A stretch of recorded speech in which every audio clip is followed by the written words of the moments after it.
October 10th, 1943. Somewhere above Münster, Germany, the sky is tearing itself apart. Flak bursts bloom in thick black clusters. Fighters slash through contrails. And a 26-year-old former Brooklyn lawyer named Robert Rosenthal is flying a B-17 called Royal Flush into the worst day the 100th Bomb Group has ever known. He is on his third mission. Around him, 12 other fortresses from his group have already gone down. 12 out of 13. Burning, breaking, spinning toward the farmland below. Some trailing parachutes, some trailing nothing at all. His number 2 engine is dead. His oxygen system has failed. There is a hole in the right wing large enough to see the ground through.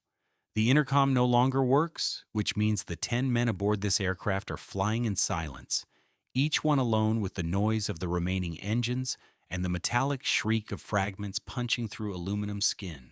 He does not turn back. He does not break formation. He holds his course, drops his bombs on target, and begins the long, limping return to England. He lands at Thorpe Abbotts with a damaged wing, wounded crewmen, and 2 dead engines.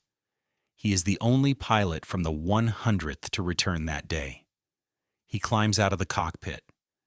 He looks around at the empty hardstands where 12 bombers should be parked, and he asks an officer standing nearby whether missions are always this rough.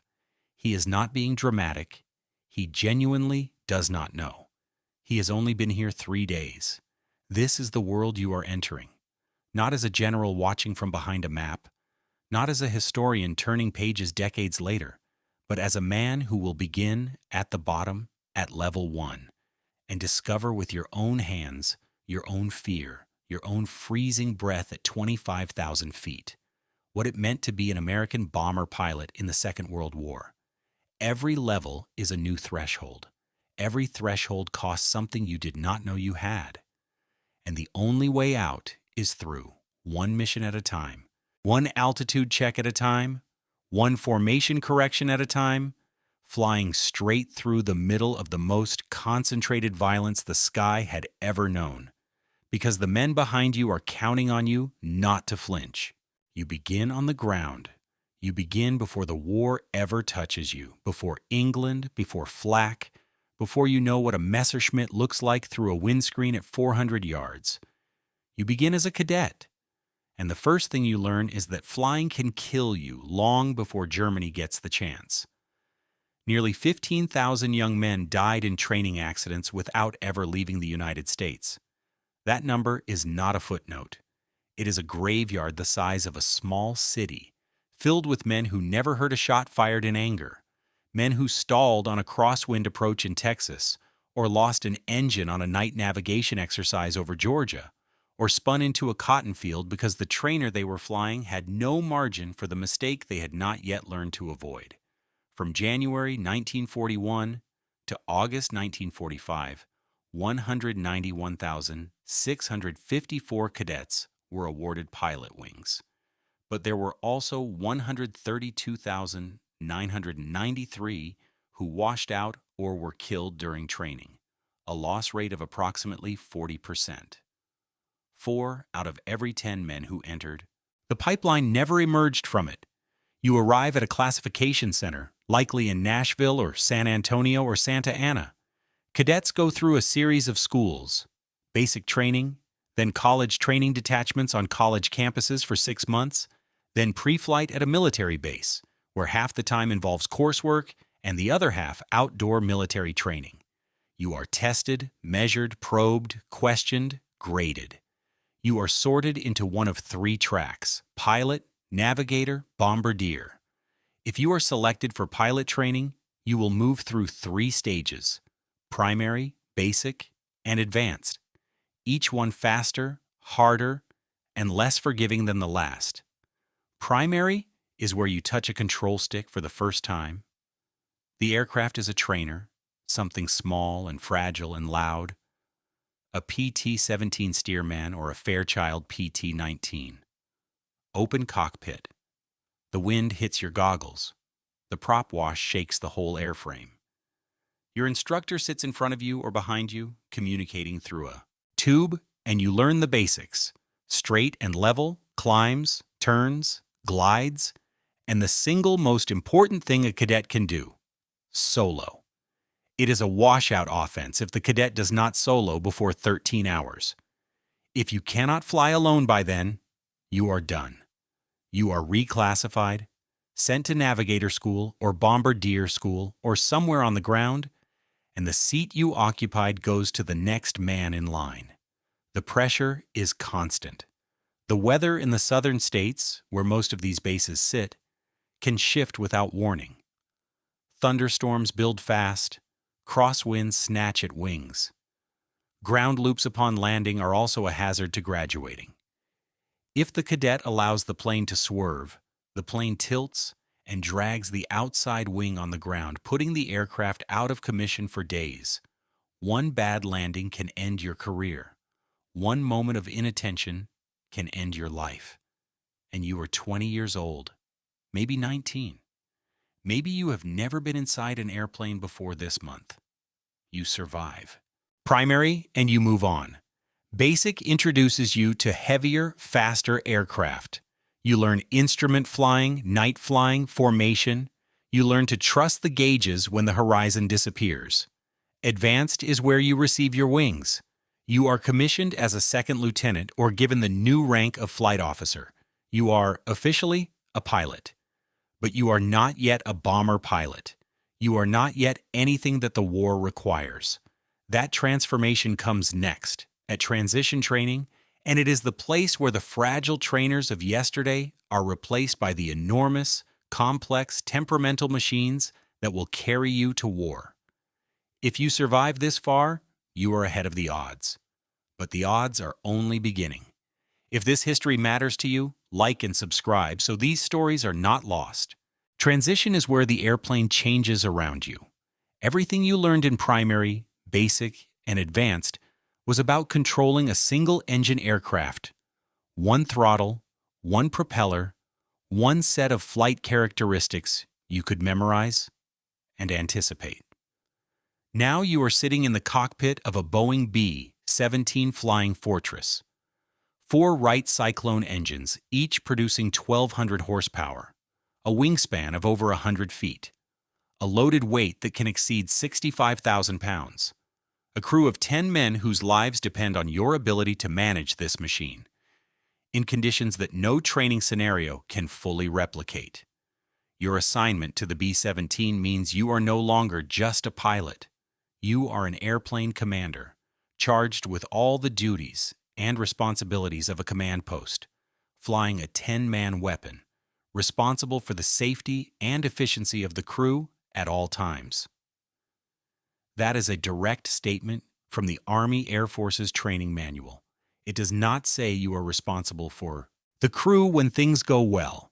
It says all times, when engines fail, when oxygen lines freeze, when a waist gunner loses consciousness from hypoxia at 25,000 feet and nobody notices until his gun goes silent. You are the one who must notice. You are the one who must respond. In order to meet wartime demand, the Army Air Forces reduced its requirements for B-17 pilots. In 1938, the Air Corps required pilots to have between 7 and 11 years of commissioned service and over 2,000 flying hours. But by 1942, pilots only needed 1 year of military service and 200 hours of flight school time. You are being given the most complex bomber in the American arsenal with a fraction of the preparation that peacetime would have demanded. The assumption is that combat will teach you the rest. The reality is that combat will kill you if transition does not prepare you enough. At bases across the American South and Midwest, you train with your crew for the first time. Operational. Training units assemble 10-man B-17 crews, pilots, navigators, bombardiers, and gunners, who train as a group before deploying overseas. You fly cross-country navigation exercises. You practice formation flying. Getting into formation takes up time and effort, uses a good percentage of fuel, and increases the possibility of pilot fatigue. The procedure alone takes up an hour's flying time. You learn to hold position in a combat box, maintaining distance from the aircraft on your wing so that a single flak burst cannot damage both planes, yet close enough that your combined defensive firepower can deter fighters. It is exhausting. It is mechanical. It is the most important skill you will carry to war because in combat, formation discipline is not a tactic. It is survival. Heavy bombers fly in formation because it is the most effective tactic against enemy flak and fighter defense. A 1943 survey found that just over half of the bombers shot down by the Germans were those that had to leave the main formation. If you fall out, you die. If you hold, you have a chance. The co-pilot beside you learns to monitor over 150 switches, dials, cranks, and gauges on the dashboard. The engineer behind you knows every system on the aircraft. The navigator charts your position. The bombardier will take control of the aircraft on the final approach to target. You are learning not just to fly, but to command a system of interdependent human beings whose coordination must survive terror, cold, noise, and chaos. And then the orders come. You are shipping out. Your destination is England. Your war is about to begin. You arrive in East Anglia. The air smells of damp grass and engine oil. The sky is low and gray, pressed down against a countryside so flat it looks like it was made for runways. And it was. 44 bomber bases and 15 fighter bases are crammed into East Anglia, a region smaller than the state of Connecticut. Every few miles, another field, another control tower, another cluster of Nissen huts and hard stands where B-17s sit like rows of sleeping giants, their aluminum skin dull under the English cloud.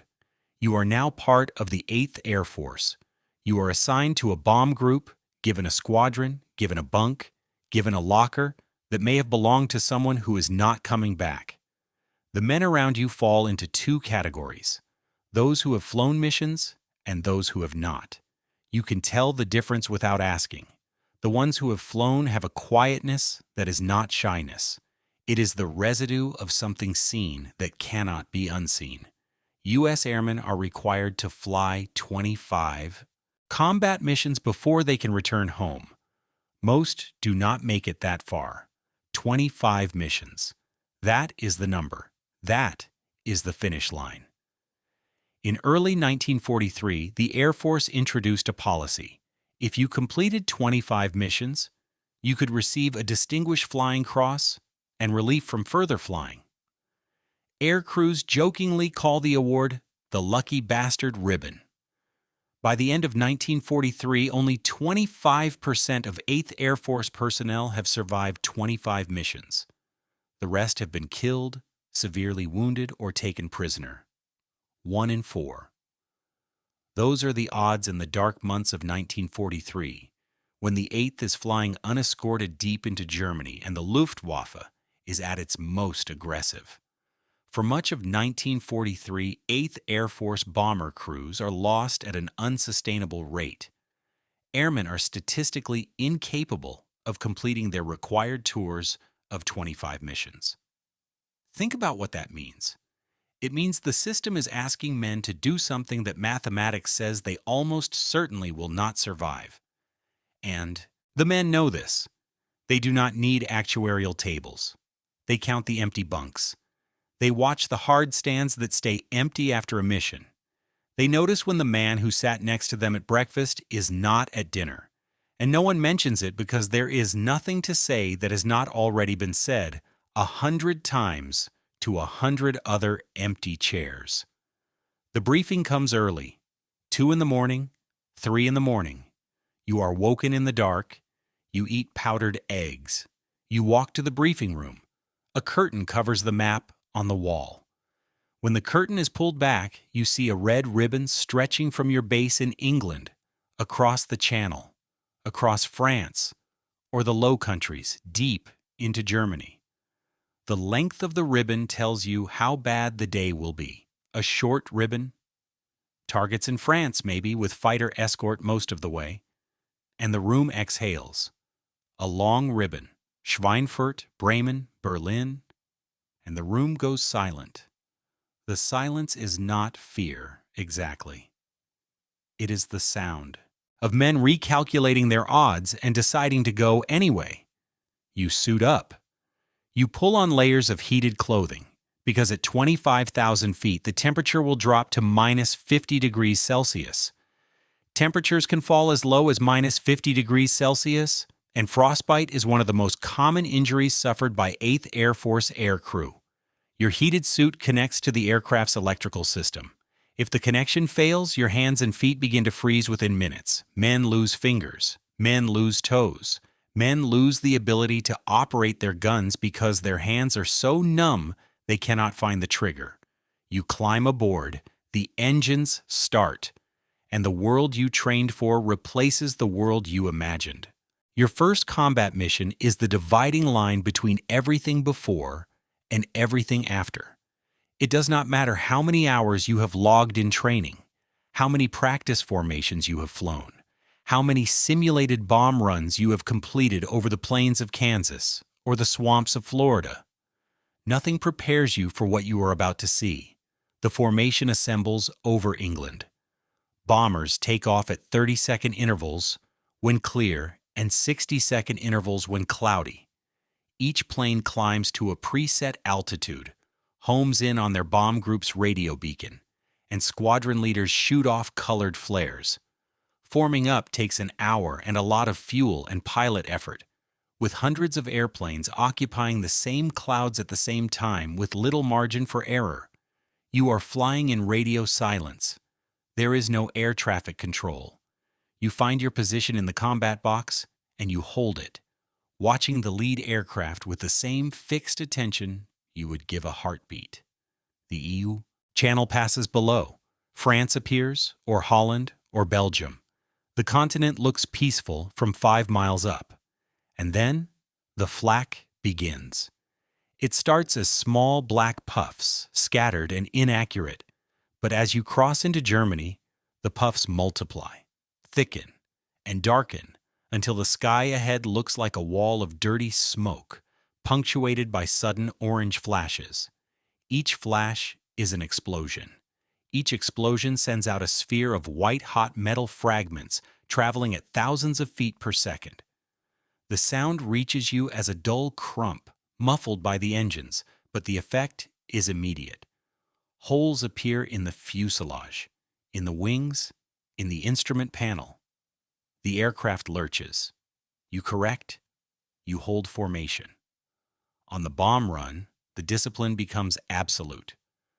Identification of the initial point alerts crews to the landmark from which the bombers must fly straight and level, usually 20 to 50 miles, to target. For those 20 to 50 miles, you cannot turn. You cannot climb. You cannot dive. You fly level through the flak, holding altitude and heading so the bombardier can do his job with the Norden bomb sight. And the Germans know this. They know the bomb run is where you are most vulnerable, and they concentrate their anti-aircraft fire accordingly. The flak is dense enough to walk on, the crews say. The flak is like a floor. You fly through it because the mission requires it, and because every other bomber in the formation is doing the same thing, and because if you turn away, you break the formation, and the men on your wing are exposed, and the bombs miss, and the mission fails, and someone will have to come back tomorrow and do it again. That is the bomber pilot's real job. Not daring, steadiness. Not heroism in the cinematic sense, but the grinding, repetitive, physically exhausting discipline of holding a 65,000-pound aircraft on course while the world explodes around you. The fighters are worse, in some ways, because they have intention. Flak is impersonal. A Focke-Wulf 190 is not. It comes at you from 12 o'clock high, closing at a combined speed that gives your gunners perhaps 3 seconds of firing time, and then it is past you, rolling inverted, diving away, circling for another pass. Or it comes from 6 o'clock low, beneath the formation, where the belly of the B-17 is most exposed, or it fires rockets from outside machine gun range, hoping to scatter the formation so that individual bombers can be picked off. American P-47 Thunderbolts and Spitfires provide only short-range escort. When these fighters reach their operational range near the western border of Germany, they peel off and return to base. And after their departure, the American bombers are at the mercy of the Luftwaffe. In 1943, when you arrive, there are no long-range escort fighters. The P-47s and Spitfires take you to the German border and turn back. From that point on, you are alone.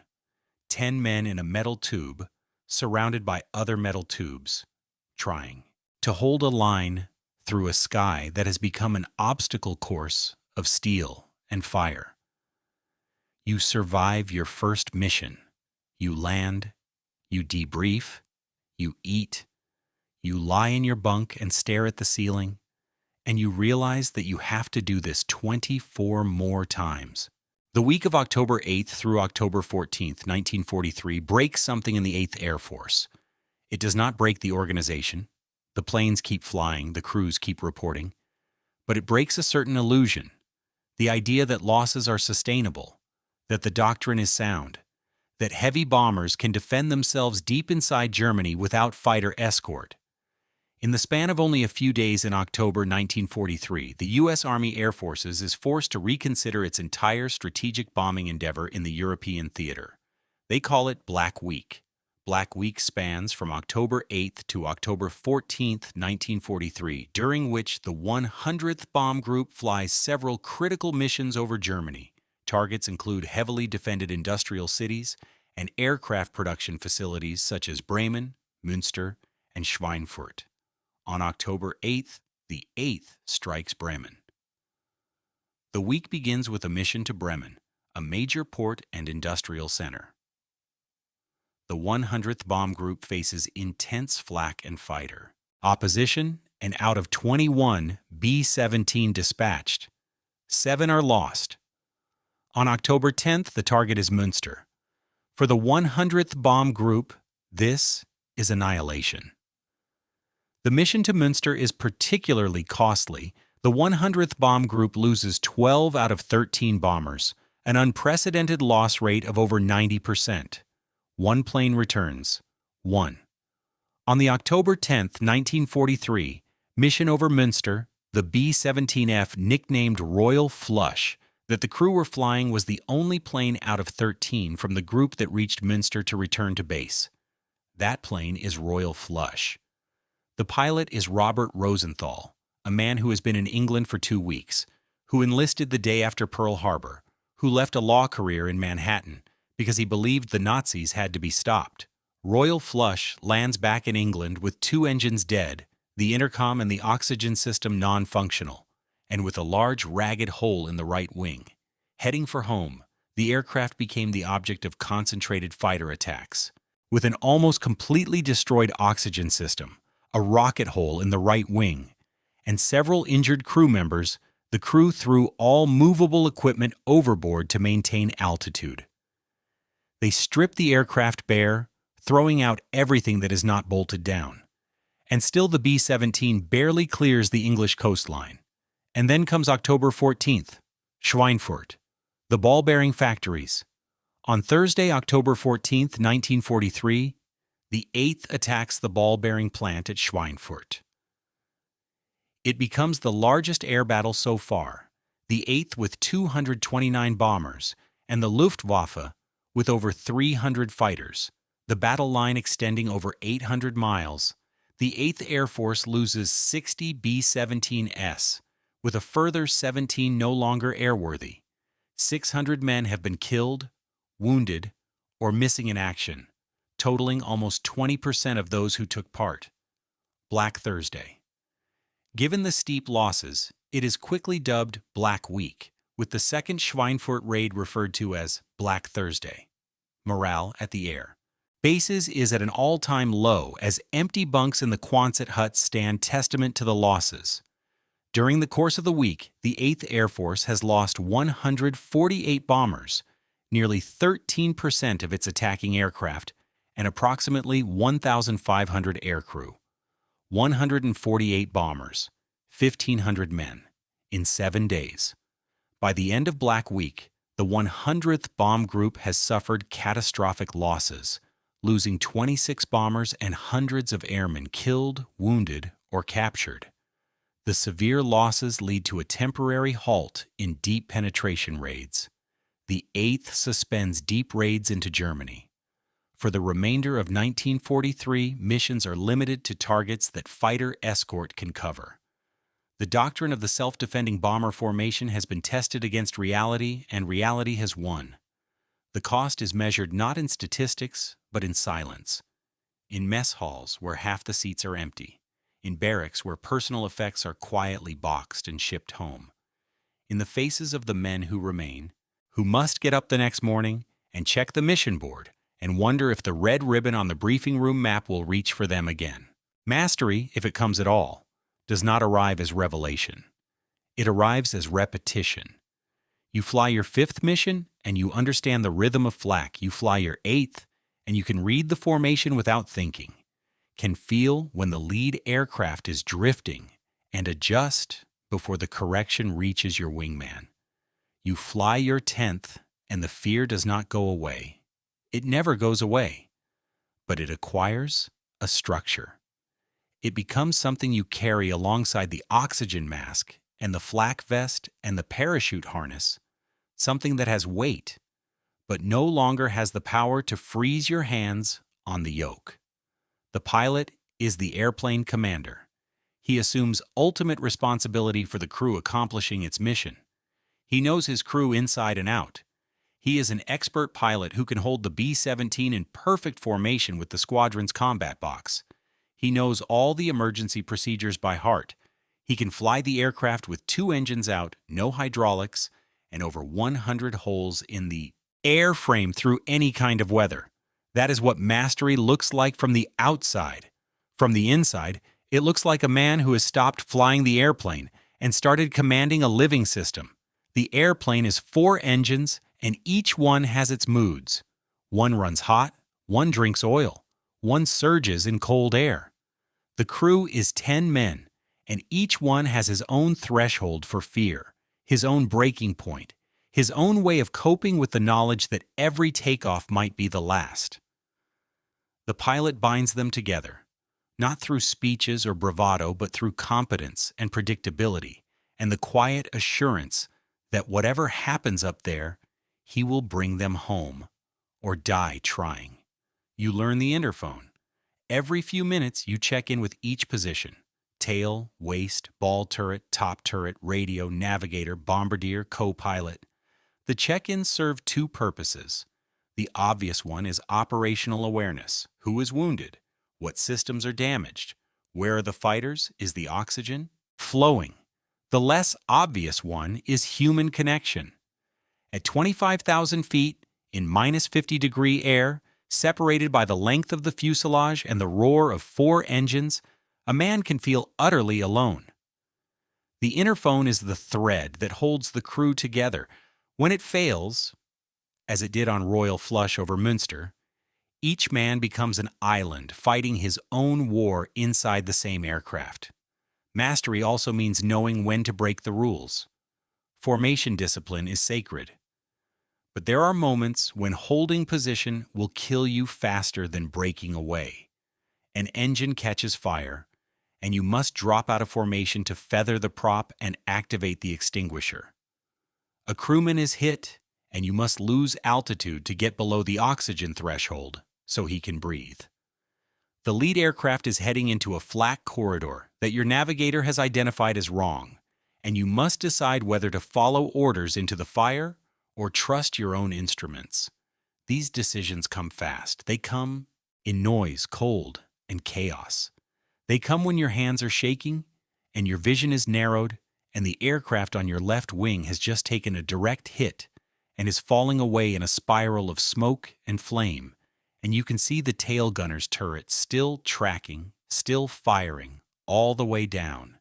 You make the decision. You live with it. You fly the next mission. 25. The number lives in every bomber pilot's mind like a second heartbeat. It is the finish line, the rotation, the ticket home. Complete 25 missions, and you are done. You can go back to the States, train new crews, sleep in a bed that does not vibrate with the memory of flak bursts. As a general rule, 8th Air Force bomber crews start at 25 missions. As the war progresses and survival improves, the number is upped to 30, then 35. But in 1943 and early 1944, 25 is the threshold, and reaching it is so rare that the men who do become legends in their own groups. Of those who flew the original 25-mission bomber tour in 1942 to 1943, just 35% survived. The 25 to 30 mission requirements of 1944 saw 66% completed, and by 1945, 81% of the combatants flew the full 35 engagements. The numbers improve as the war changes, as P-51 Mustangs arrive, as the Luftwaffe weakens, as tactics evolve. But in the dark months, the math is brutal. The worked-out probabilities show that with a 3% loss rate, a crew has a 50% chance of returning when they reach their 23rd mission or so. After that, they have less than even chance of surviving the next one, a coin flip. That is what the 23rd mission looks like statistically, and you have to fly 2 more after that. The Memphis Belle completes 25 missions in May 1943, and the achievement is so extraordinary that the crew is sent home for a publicity tour. They are proof that it can be done, but they are also, implicitly, proof of how rarely it is done. For most crews, the milestone is quieter. You land after your 25th mission. Your crew meets you on the hard stand. There is no ceremony, just handshakes and tired smiles, and the knowledge that you have beaten the odds. You have survived. The war, for you, is over, unless you choose otherwise. On March 8, 1944, Rosenthal's crew, nicknamed Rosie's Riveters, completed their 25-mission combat tour. The crew returned to the United States, but Rosenthal extended his tour. His crew went home. He stayed. He did not stay because he was reckless. He did not stay because he enjoyed the killing, or the danger, or the adrenaline. He stayed because he believed the job was not finished. Rosenthal would go on to fly 52 combat missions, more than double the 25 that most soldiers completed, and was shot down twice, 52 missions, more than double the required tour. Each mission after 25 was voluntary. Each takeoff was a choice, and each choice was made with full knowledge of what the sky could do to a B-17 and the 10 men inside it, because Rosenthal had already seen it, had already lived it, had already watched 12 aircraft from his own group spiral down over Münster. In May 1944, he took command of the 350th Bombardment Squadron. He was no longer just a pilot. He was a squadron commander responsible not only for his own aircraft, but for the other bombers in his unit, their crews, their readiness, their morale.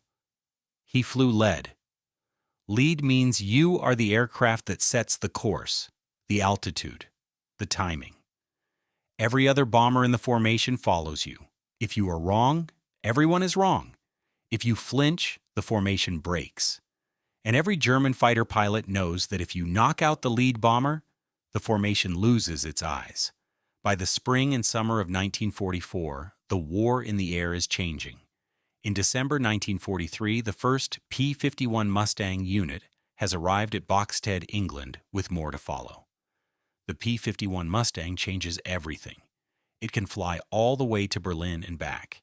It can engage German fighters deep inside the Reich. The Luftwaffe, which terrorized the unescorted bombers of 1943, now faces its own attrition.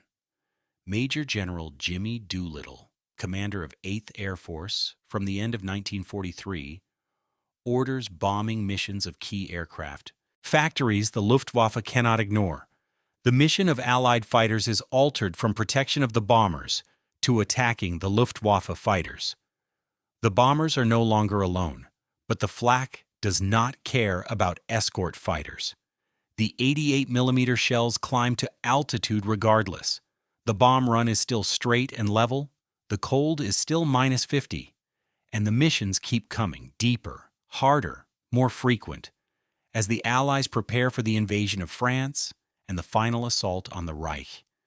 In this period, the men who volunteer for additional tours occupy a strange position in the hierarchy of the air war. They are respected. They are feared. They are, in some unspoken way, considered touched. Men who have looked at the mathematics of survival and decided that the mathematics do not apply to them, or that they do apply but do not matter. Rosenthal is one of these men.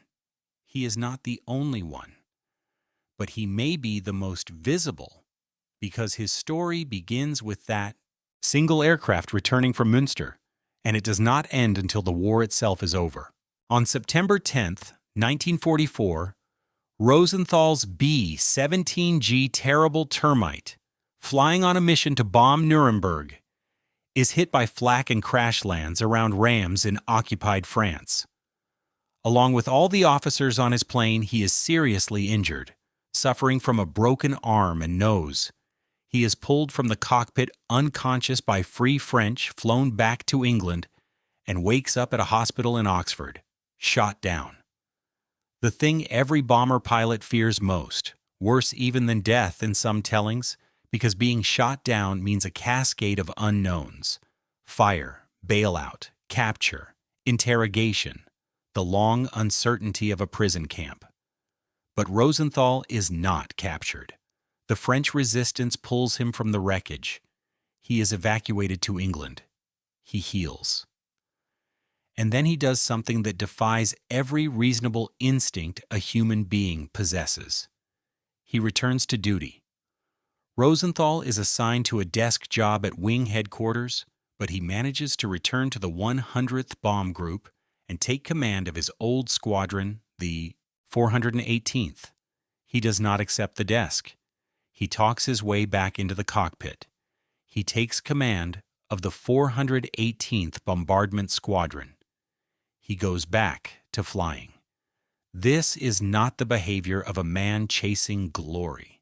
The glory, such as it is, has already been earned many times over. This is the behavior of a man who believes that the fight matters more than his own survival, that the presence of experienced leaders in the air saves lives, that every mission he flies is one that a green replacement crew does not have to. It is moral reasoning dressed in a flight jacket and an oxygen mask, and it will carry him all the way to Berlin. Being shot down changes a man. The ones who come back talk about it differently than those who have not experienced it. Before you are shot down, the danger is abstracting. You know the statistics, you see the losses, but there is always a psychological distance between what happens to others and what happens to you. After you are shot down, that distance collapses. You know, in your body, in your bones, that the aircraft can be taken from you, that the sky can turn hostile in an instant, that the difference between living and dying is measured in seconds and fragments and the angle of a flak burst, and yet you go back, you strap in, you start the engines, and you fly. On February 3rd, 1945, 1,500 bombers of the 8th Air Force, protected by some 1,000 fighters, attack the Berlin railway system.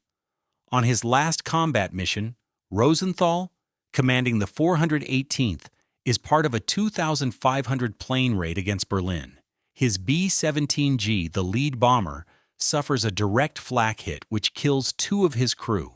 This is the culmination, not just of Rosenthal's war, but of the entire 8th Air Force's air campaign, a campaign that has grown from a handful of B-17 flying cautious raids on French ports in 1942 to thousand-bomber armadas striking the heart of the Reich. Rosenthal is flying lead. He is not merely a pilot today. He is the air commander of a heavy bombardment division formation, the man at the tip of the spear, responsible for guiding hundreds of bombers to the Tempelhof marshalling yards. The aircraft takes a direct hit on the bomb run. Fire erupts in the bomb bay. Dense white smoke fills the cockpit.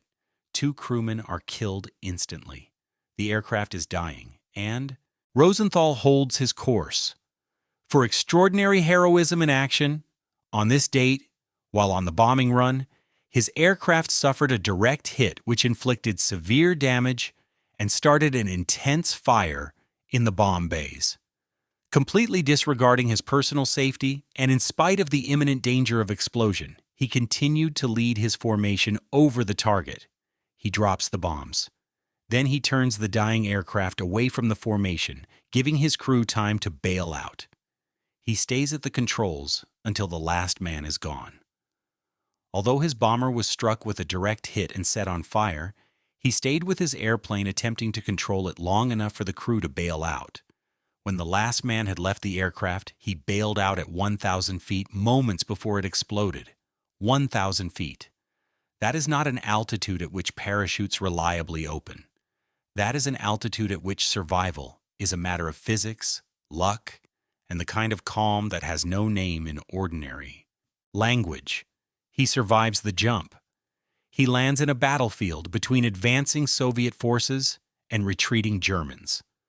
When Rosenthal's B-17 exploded during his final combat mission on February 3, 1945, he found himself in the middle of a battlefield of dueling Russian and German soldiers. He was recovered by the Red Army and transported by the Russians back to his Air Force unit. He is recovered by Soviet troops. He has passed through the lines to Moscow. He sends a message back to Thorpe Abbotts, asking them to reserve a plane for his return. He is not done. Upon return to England in late March, he requests return to flight operations, but the 100th Bomb Group commander refuses. Rosenthal has to quit at 52 missions. His commanding officer says no. 52 missions is enough. The war is winding down. The man who refused a desk job, who flew through Münster, who crash-landed in France, who bailed out over Berlin at 1,000 feet, is finally told to stop. Not because he wants to, because someone with authority decides that enough is enough. The war ends. The bombers fall silent. The airfields of East Anglia, which once shook with the thunder of 4,000 Wright Cyclone engines every morning, go quiet. The Nissen huts are emptied. The briefing room maps are taken down. The red ribbons that once stretched from England to Berlin are rolled up and stored and forgotten. The men go home. They return to a country that has already begun the long, complicated process of turning the war into memory, parades and newsreels and stories of victory that smooth out the edges of what actually happened. The bomber pilots do not fit neatly into this narrative. Their war was not a charge up a beach or a fight through a hedgerow. Their war was fought at 25,000 feet, in temperatures that could freeze a man's hands to his gun, in formations that demanded perfect discipline while the sky came apart around them. Their heroism was not the kind that lends itself to Hollywood. It was the heroism of holding a course, of not flinching, of flying straight and level through a curtain of flak because the bombardier needed 30 more seconds, of checking the interphone at regular intervals even when you were terrified, because the ball turret gunner needed to hear a human voice, of landing a crippled aircraft with 2 engines out and a hydraulic system leaking red across the cockpit floor, and then getting up the next morning and doing it again. After the war, Rosenthal served as an assistant to the U.S. prosecutor at the Nuremberg trials. He interrogated the former head of the German Air Force, Hermann Göring, and Wilhelm Keitel, former head of the German Armed Forces High Command. The man who had flown 52 missions over Nazi Europe now sat across a table from the men who had built the machine he spent 2 years trying to destroy. There is a symmetry there that almost defies narrative, as if the war had written its own ending for him. First the sky, then the courtroom, the same enemy, the same resolve, only the weapon changed. But Rosenthal is not the whole story. He is the brightest thread in a tapestry woven by hundreds of thousands of men who climbed into bombers knowing the odds and flew anyway. Men who washed out of flight school and reappeared as navigators or bombardiers or gunners. Men who completed their 25 missions and went home and never flew again. Men who did not complete their 25 missions because the sky took them on their 3rd or their 7th or their 24th close enough to the finish to taste it. The United States suffered 52,173 aircrew combat losses, and another 25,844 died in accidents. Those numbers encompass the full scope of what the air war cost. Not just the men lost over Germany, but the men lost over Kansas and Florida and Montana. The men who never saw Europe. The men whose sacrifices measured not in medals, but in absence. What did the bomber pilots carry home? Not just the Distinguished Flying Cross or the Airs. Metal with its oak leaf clusters, they carried the weight of empty bunks, the sound of engines that no longer exist, the memory of men who flew beside them on Monday and were gone by Tuesday, packed up, shipped out in a box, or reduced to a telegram delivered to a house in Ohio or Texas or Brooklyn. They carried the knowledge that survival was not guaranteed, that it was not even likely, and that they survived anyway, not through supernatural luck, but through training and discipline, and the willingness to hold formation when every human instinct screamed at them to turn away. They carried the truth that the bomber pilot's war was not about individual courage, it was about collective steadiness. One man breaks formation, and the man beside him is exposed. One aircraft turns early, and the bombardier in the next aircraft loses his reference point. One pilot flinches, and the whole chain unravels. The system worked because every man in it agreed, silently, to hold his place, to absorb the flak, to watch the fighters come and not deviate, to trust that the man on his wing was doing the same thing, and to be worthy of that trust. This is what the levels add up to. Cadet, trainee, co-pilot, aircraft commander, combat veteran, survivor, leader, legend. Each level strips something away: innocence, illusion, the belief that skill alone can save you, and replaces it with something harder, quieter, more durable. Not courage in the storybook sense. Endurance, the willingness to do the thing that terrifies you, not once, but 25 times, or 52 times, or however many times the war demands, because the men behind you cannot afford for you to stop. Robert Rosenthal died on April 20th, 2007. By the end of his service, he had earned a total of 16 decorations, including the Distinguished Service Cross, the Silver Star with Cluster, the Distinguished Flying Cross with Cluster, the Air Medal with 7 clusters, the Purple Heart with Cluster, plus the British Distinguished Flying Cross and the French Croix de Guerre. 16 decorations, 52 missions, 2 shoot-downs. And after all of it, after the sky and the fire and the courtroom at Nuremberg, he went back to Brooklyn and practiced law. He did not write a memoir. He did not seek the spotlight. He lived quietly, as many of them did, carrying the war in a place that decorations cannot reach. The bunks at Thorpe Abbotts are gone now. The hard stands are overgrown. The control tower still stands, converted into a small museum, where you can see photographs of young men in flight jackets standing beside B-17s that no longer exist. If you go there on a quiet day, when the wind is moving across the Norfolk countryside and the sky is the same low gray it was in 1943, you can almost hear it. The deep, rolling thunder of Wright's cyclones warming up in the pre-dawn dark. The sound of men going to war in machines that demanded everything they had and gave back nothing but the chance to try. Again tomorrow. That was the deal. That was every level. You gave everything. And if you were lucky, you came home. And if you were very lucky, you came home whole enough to remember what it cost